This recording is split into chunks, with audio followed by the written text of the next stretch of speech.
Donc, je suis Olfa Kileni Lefri, je suis docteur en biotechnologie. J'ai fait ma thèse de doctorat dans le domaine de lutte biologique, donc le contrôle biologique des pestes qui menacent les plantes. Et au cours de mon travail de thèse, j'ai fait un travail qui a été breveté.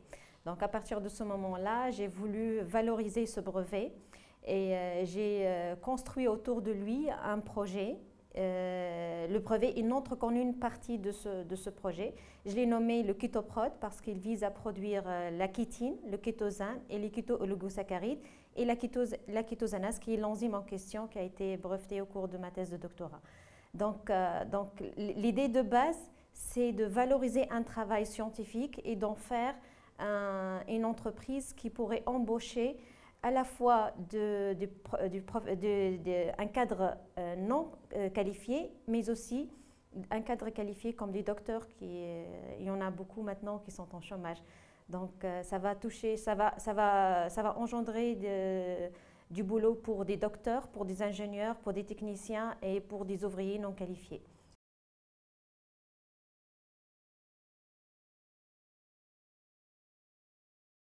Le projet, il vise à résoudre un problème environnemental majeur qui est le stockage des déchets de conservation et conditionnement de crevettes. Donc, il en existe maintenant un peu partout sur le Sahel, sur la côte de la Tunisie. Et on a des industriels qui ramènent même des crevettes de l'étranger et les conditionnent ici. Ils laissent les déchets en Tunisie pour les incinérer. Donc, ils payent de l'argent pour les incinérer et ils réenvoient les crevettes emballées. Donc, tous ces déchets, ça cause problème, ça s'entasse, ça fait des montagnes de déchets. Mais c'est une source de biomolécules extrêmement riche. C'est quelque chose qui peut générer à la fois de la chitine, qui est le deuxième polymère après la cellulose. Juste, cellulose, c'est ce qu'on trouve dans les arbres. Donc, le deuxième polymère le plus abondant dans la nature, donc on parle maintenant de ressources renouvelables et tout ça. Donc, le deuxième polymère dans la nature, c'est la chitine. Donc, et ces tonnes et tonnes de déchets de crevettes, ils sont hyper riches en chitine. Et la transformation, elle est assez facile, surtout quand on met quelques touches de biologie dedans. Ça améliore le rendement et ça améliore la qualité de produit. Donc, à partir des déchets de crevettes, on en produit de la chitine par une transformation qu'on maîtrise complètement maintenant. On produit de la chitine. À partir de la chitine, on produit une autre transformation simple aussi, on produit du kétosane. Et ce kétosane-là, maintenant, on l'appelle sur Internet, ça s'appelle le produit du siècle. Parce que c'est un antifongique, antibactérien, immunostimulateur, stimulateur de la défense naturelle des plantes, humidificateur, et surtout utilisé pour les régimes, parce que c'est un produit avec son caractère polycationique et il empêche les graisses d'entrer dans le cycle de digestion. Donc, en ingérant cette molécule qui est complètement biodégradable, ça capte les graisses et ça enlève toutes les graisses de l'organisme, en excès bien sûr. Donc, c'est un anticholestérol par cette propriété-là. Donc, ça, c'est le kétosane. Mais on ne va pas s'arrêter à ce stade-là. Jusque-là, ce n'est pas vraiment innovant. L'innovation, elle vient de la production de l'enzyme qui dégrade ce kétosane, qui a un problème. Le kétosane, celui-là, le kétosane, il n'a pas un poids moléculaire facile à assimiler. Donc, si on arrive à en faire des petites molécules qui sont facilement assimilables, on va augmenter de loin ses efficacités antibactériennes, anticancéreuses et tout ça. Donc, comment de ce kétosane avoir un produit plus assimilable? C'est grâce à une application enzymatique. Et nous, on est en train de produire, et ça c'est le produit qui est breveté, de produire cette enzyme-là qui est avec un taux de rendement de 6,2 grammes par litre, alors qu'elle se vend en milligrammes et le milligramme, il coûte 375 €. Donc, juste à titre indicatif. Donc, en appliquant cette enzyme sur ce produit-là, le kétosane, on en produit un dernier produit qui s'appelle les kéto-oligosaccharides. Bon, je vais l'abréger en COS.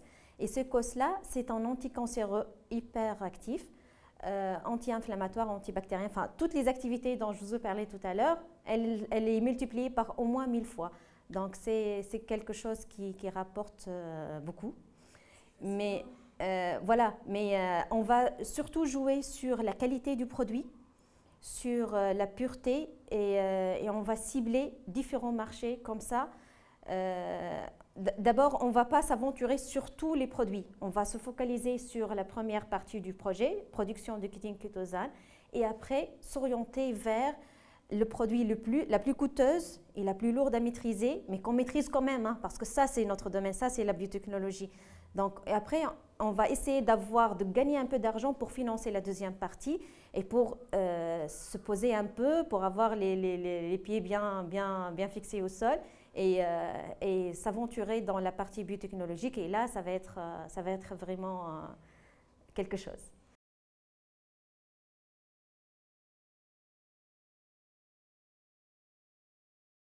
Le brevet, il coûte de l'argent maintenant. Il a été estimé par un expert européen à 300 000 euros minimum. C'est entre 300 000 et 1 million d'euros.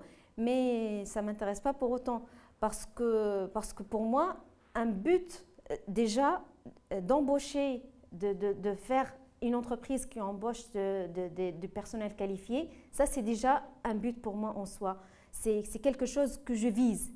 Le jour où j'aurai une entreprise qui fait tourner, qui tourne avec 4 docteurs, 5 ingénieurs et une vingtaine de techniciens, ça sera vraiment le top pour moi.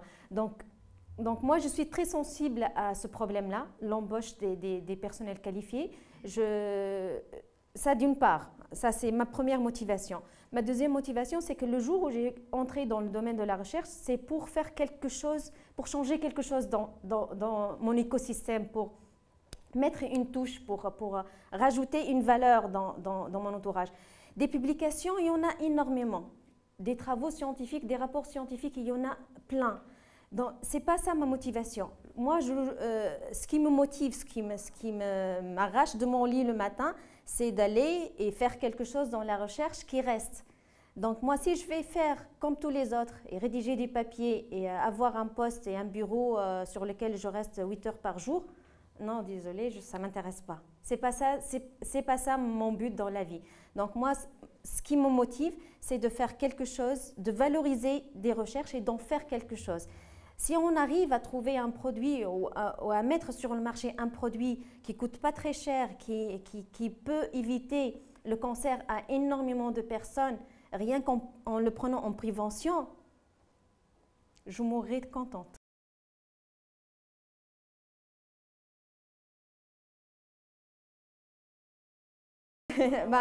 Par où commencer là? Parce que franchement,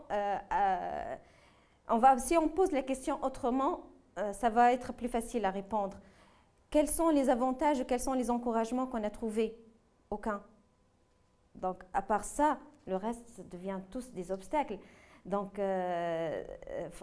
j'ai pas trouvé quelqu'un qui me prend par la main et qui me dit « Moi, je crois dans ton projet, je crois à cette invention et je vais me lancer avec toi. Vas-y. » À part mon mari et ma famille, je ne vois pas, à part une collègue, Madame Souad, qui m'encourage un peu par derrière pour ne pas se lâcher et baisser les bras. Il n'y a que mon mari qui est derrière moi, il me dit « Moi, je crois en toi, vas-y, c'est ton projet, c'est ton rêve, vas-y, fonce, je suis derrière toi, donc tu n'as rien à perdre, tout est à gagner. » Donc, à part ça, mais il n'y a rien. Surtout sur le plan structure et administration, rien. Je suis désolée de le dire, mais ça me fait mal au cœur, mais c'est la réalité. C'est la réalité, il n'y a pas d'encouragement.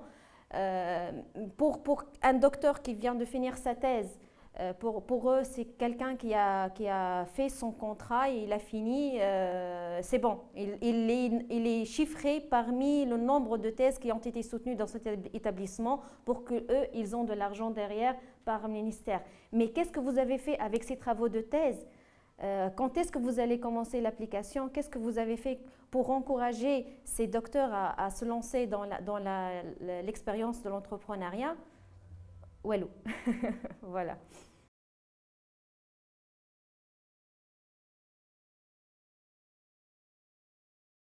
C'est à travers la première fois où j'ai entendu parler de MSI, c'était dans la radio. Franchement, c'était dans la radio, dans une radio qui s'appelle Express FM. Et ça m'a interpellée tout de suite, ça m'a captée. Et après, j'ai entendu parler de Simon Khenfir à travers une copine. J'ai dit, ah, ce nom-là me dit quelque chose parce que je l'avais noté quand je l'ai entendu passer dans une radio. Et un jour, il est entré en contact avec moi à travers ma copine, c'est plus qu'une collègue, c'est une copine, ma copine Madame Souad Ruiz. Donc il est entré en contact avec moi à travers ça. Et après, c'est moi qui l'ai sollicité pour qu'il encourage les docteurs à travers mon association. Et c'est comme ça que l'expérience elle a commencé. Mais sans l'encouragement de Simon, je ne serais pas là aujourd'hui parce que j'avais plutôt tendance à attendre un peu le moment propice pour se lancer et je ne le voyais pas vraiment. Donc c'est lui qui m'a un peu cherché plus que c'est moi qui est allé chercher l'information sur MSI. Excellent.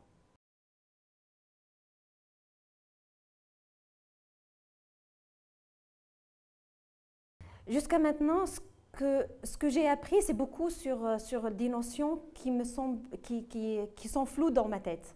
Tout ce qui est marché, études de marché, des jargons que je ne connais pas. Cash flow, c'est quoi cash flow? C'est comment on calcule ces trucs-là?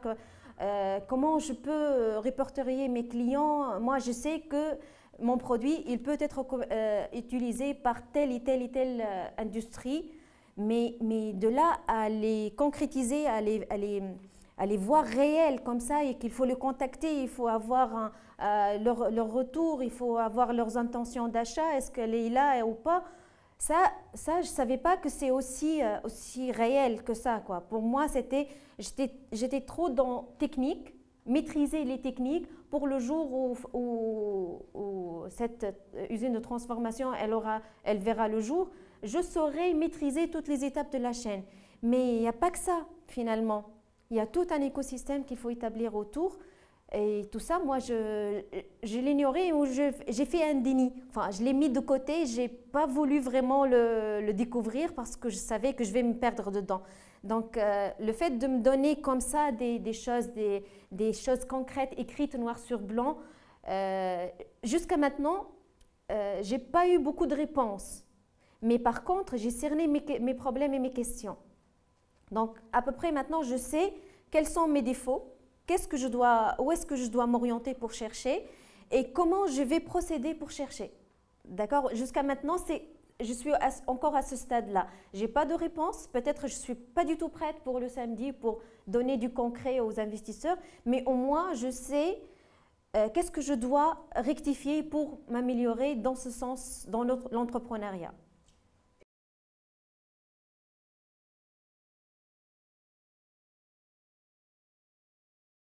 Justement, moi maintenant, je suis au stade de cerner les questions. Parce que ça ne sert à rien d'aller voir un professionnel pour lui dire « Ah, moi, je ne sais pas faire un business plan » ou « Je ne sais pas comment commencer dans la recherche d'un marché ». Donc, c'est ça, je suis à ce stade-là en ce moment.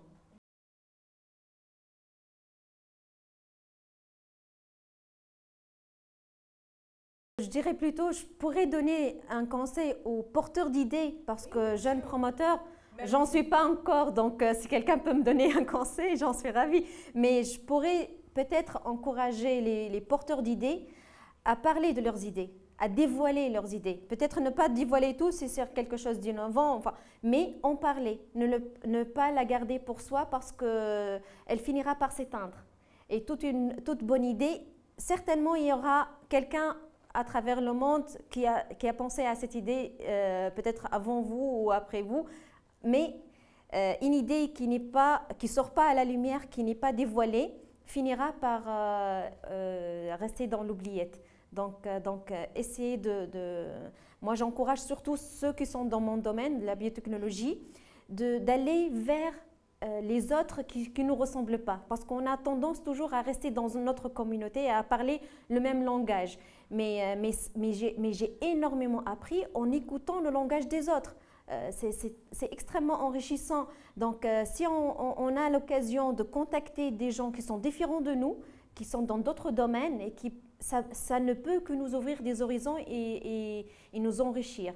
Donc, pour les porteurs de projets, parlez de vos projets, parlez de vos idées, même dans votre entourage familial et amical, parce qu'on ne sait jamais, il y a toujours quelqu'un qui est un expert dans quelque chose qui peut parler de votre idée à quelqu'un. Donc c'est ça mon conseil. Parlez de vos idées et dévoilez tout.